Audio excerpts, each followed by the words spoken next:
ये कहानी दो जुड़वा बहनें और जुड़वा भाई की है। दोनों भाई की शादी दोनों जुड़वा बहनों से हो जाती है। बड़ी बहन बहुत ही समझदार और होशियार रहती है। बड़ा भाई भी बहुत समझदार रहता है। छोटी बहन थोड़ी नासमझ रहती है, लेकिन उसका पति जो कि बहुत शांत दिमाग का रहता था, एक बार उसकी सहेली रूपा आती है और रूपा उसे अपनी सास और ससुर के खिलाफ बहुत भड़काती है। वो उसे कहती है कि पूरे पैसे तू रखा कर, ना कि तेरे सास ससुर के पास पहुंचाया कर। सास ससुर दूसरे गांव में रहते थे। अरे रूपा, इतने दिनों बाद कैसी है और घर में सब ठीक है कि नहीं है?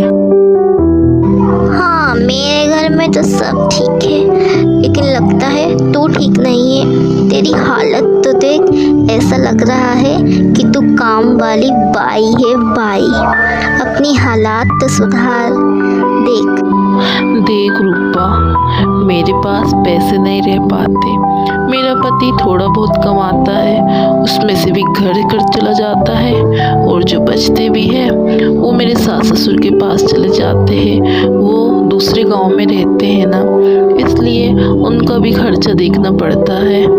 इसलिए खुद के लिए पैसे बच ही नहीं पाते। सास ससुर को पैसा देना बंद कर, खुद जोड़। देख, आज मैं कितने अच्छे से रहती हूँ, वैसे तू भी रहेंगी।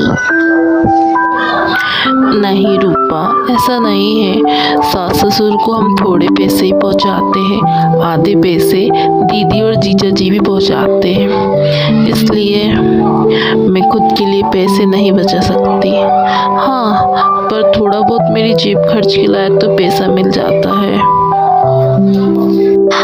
अरे पागल, मेरे को लगता है तेरे सास ससुर आधे पैसे उनकी लड़की यानी कि तेरी नंद के पास पहुंचाते होंगे। अब तू ही बता, दोनों जन पैसे पहुंचाते हो, फिर भी उनको कमी पड़ रही है क्या?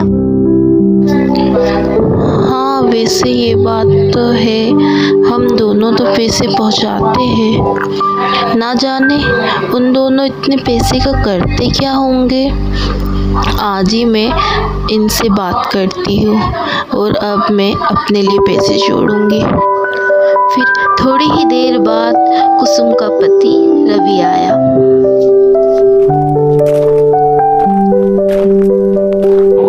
अरे रूपा सुन, कल अपन दोनों बाबूजी और माँ के पास चलेंगे।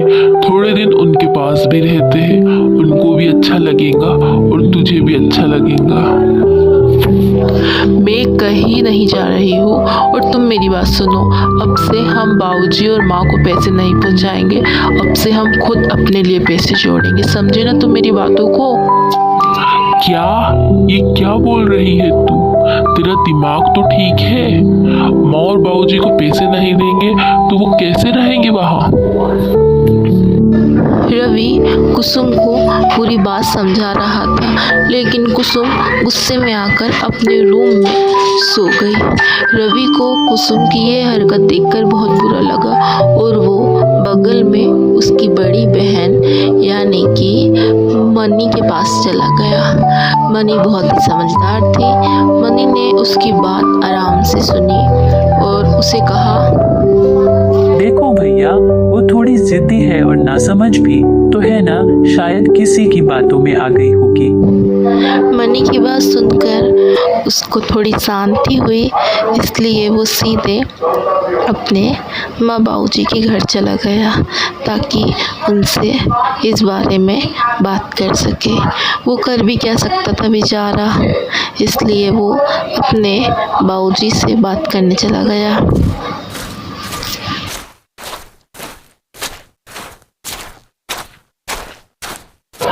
बाबूजी, मेरे को लगता है कि आपने मेरी शादी गलत लड़की से करवा दी। आज कुसुम कहती है कि तुम अपने माँ बाबूजी को पैसे मत दिया करो, हम उस पैसे को जोड़ेंगे। बताओ बाबूजी, अभी से उसके ये ख्याल है, न जाने। देख बेटा, मेरी बात अच्छे से समझना। उसकी कोई बात गलत नहीं है। वो भी अपने बुढ़ापे के लिए पैसे जोड़ना चाहती है, तो शायद इसलिए उसने ऐसी बात कही होंगी। रवि अपने बाबूजी से बात कर कर अपने घर की ओर चला जाता है। रवि को ऐसा लगता है कि कुसुम ही नासमझ है, इसलिए घर जाकर वो कुसुम को समझाने की कोशिश करता है।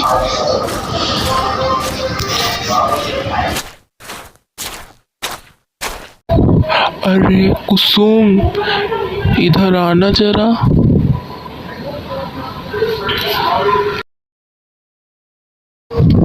क्या है? मेरी बात तुमने समझी कि नहीं समझी जो मैंने बोली थी? एक तो तुम दिन भर से गायब थे और तुम अब आ रहे हो। गए कहाँ थे दिन भर से? अरे मैं तेरी बहन और बाऊजी के पास गया था, सोचा उनसे मिल के आ जाऊँ। अब तू तो गुस्से में थी तो सोचा उन्हीं के पास चले जाता हूँ। हाँ, तो अपने माँ बाबूजी के साथ रहने क्यों नहीं लगते तुम? हर चीज़ में तो तुम्हें तुम्हारे माँ बाबूजी ही दिखते हैं। कुसुम रवि से बहस करती ही रहती है। दिन से रात हो जाता है। उधर कुसुम की माँ को रवि फ़ोन लगाकर यह सब बात बताता है। दूसरे दिन कुसुम की माँ उसे समझाने आती है। कुसुम की माँ को पता है कि उसकी बेटी की ही गलती है, इसलिए वो उसे घुमा फिरा कर अपनी बात समझा रही थी। अरे माँ, क्या हुआ? अचानक से घर आ गई, कुछ परेशानी है क्या? और घर पे सब ठीक है कि नहीं है? भैया भाभी?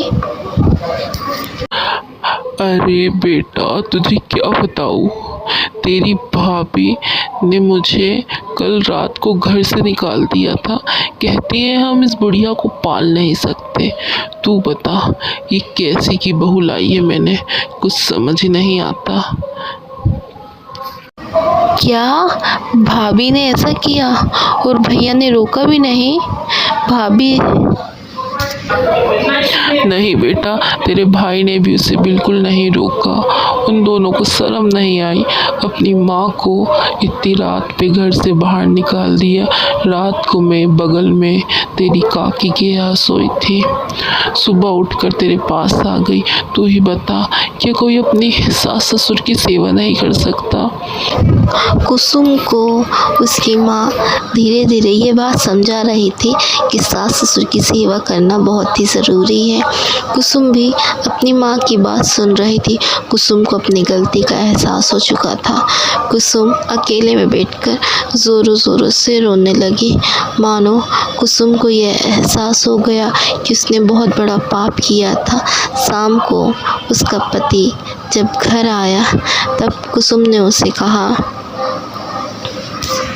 सुनिए जी, मुझे माफ़ कर देना, मैंने उस दिन आपको बहुत कुछ कहा और माँ बाबूजी को भी। क्यों, क्या हुआ?